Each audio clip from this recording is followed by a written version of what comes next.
Hello, this is Dr. Boyson Reality Check, Critical and Analytical Thinking Part 2. We discussed in Part 1, gave the background of the topic and gave some sort of insight into what critical and analytical thinking is. The common sense thinking outside the box. The act of thinking critical and analytical, as we said previously, is a necessity to life and also to promote our dignity as human beings. And we have indicated in part 1 of this series that critical thinking is the ability to think clearly and rationally about what to do or what to believe. We said it includes the ability to engage in reflective and independent thinking.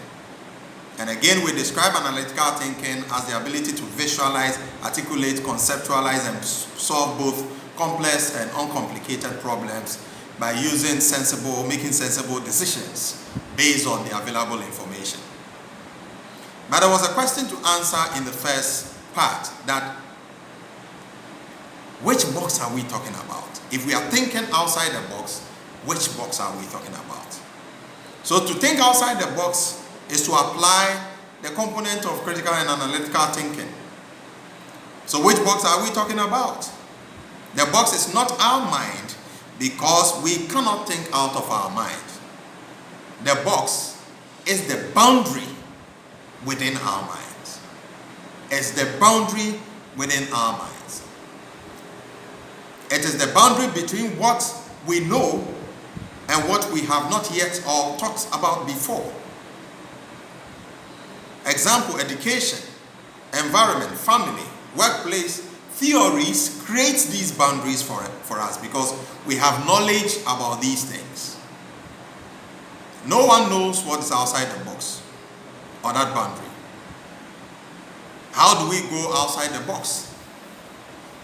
What are the mechanisms? Do we need to wait for an apple to fall on our necks?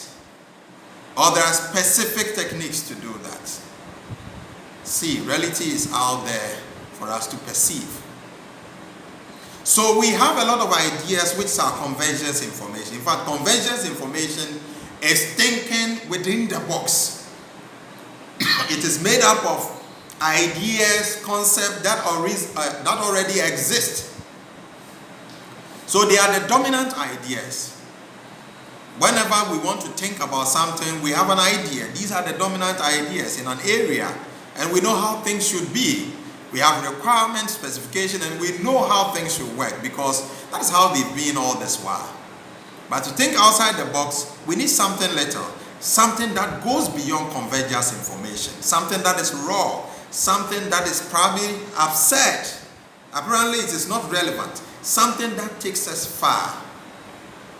What we need is divergent information to cross the boundaries within our mind from what we know to what we have not yet thought about.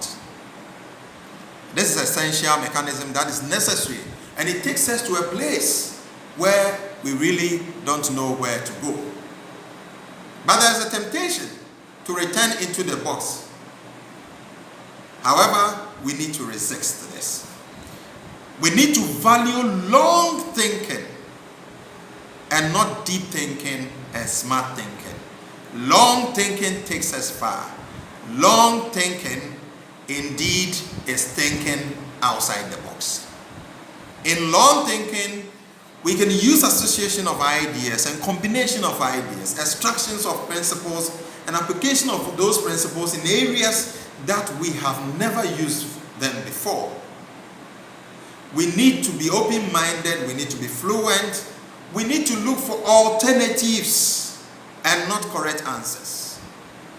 Alternatives and not correct answers. So the question is, what is the value of the idea outside the box? How do we assess the value of that idea? It is difficult.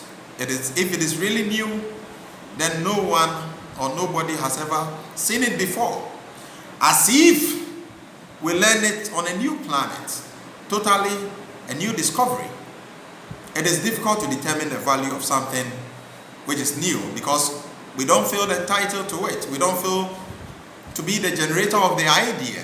Sometimes what we do say that if it is correct, then someone might have thought of it before. We say this to kill our own ideas. See, we are social animals. We live in an environment. So to think outside the box is to bring new ideas into that environment, and that is going to challenge the environment because the environment have always accepted the requirement, the theories, things that already exist and things that we know how it should be. And this normally happens in a working environment. If the environment punishes mistake, you will never be tempted to go outside the box. You remain safely in a known environment. So if we need to stimulate an environment which is creative, then we need to allow the existence of divergent information, long thinking. We need to allow irrelevant information to come in. Indeed, we need to do that. We need to mix and match different disciplines. It's often said that the engineering and the science student, they can enter into every discipline, but the reverse is not possible. Who said that? We need to use metaphor in your organization. You need to do that in your organization, your society and environment. And only that will allow organizations or institutions of society to be prone to new ideas.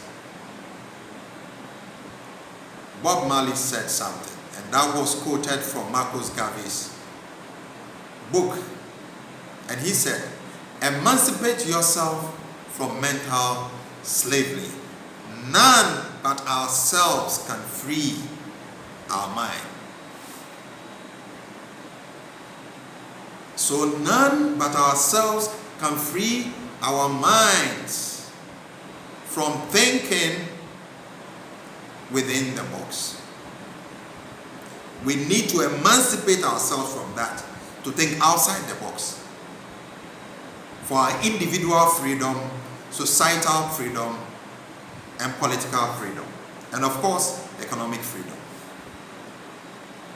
Folks, it is important for us to know that the creativity, the innovations that we see in this world, these things are able to exist because we have people, few of us, few of these people in the environment have decided to think long. They apply principles, they apply ideas in disciplines that have never been applied before. They think long. They don't think deep. They don't think smart. Today they say smart thinking. If you think smart, if you think deep, you think within a certain boundary. Long thinking goes beyond the boundary. So how do I practice this long thinking? You need to dedicate a time for yourself within the day to think. Don't always, memorize things and then recall them when you need them. You need to use the brain to think. So long thinking is a procedure where you think outside the box. In other words, you think outside what you know. You know something about education. You know something about religion. You know something about your own subject. You think outside it. Dedicate time to do that.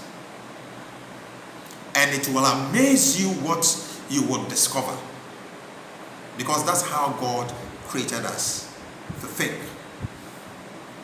Somebody sat down and perhaps looked at how birds fly and applied that principle to design an aeroplane. The guy thought outside the box.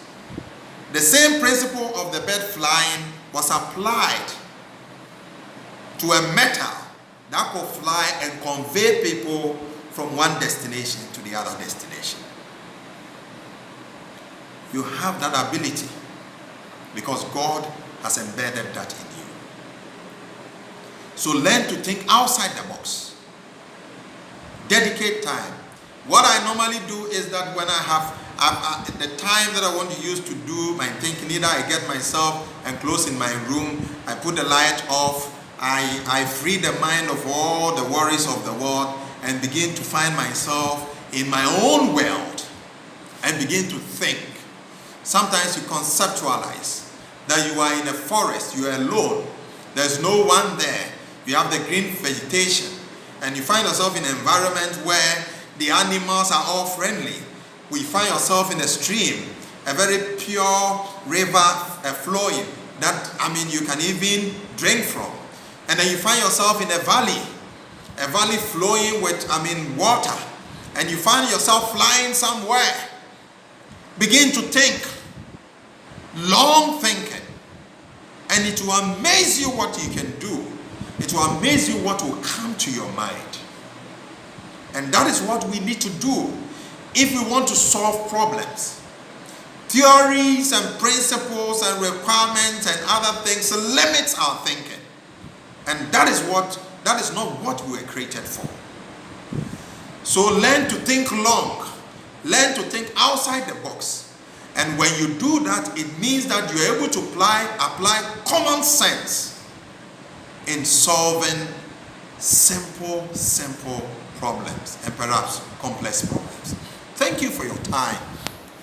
And I'll plead with you that you follow me on Twitter, Dr. Boysen, on my Facebook page, Dr. Boysen Reality Check. Or if you have any concerns, you can reach me through this medium.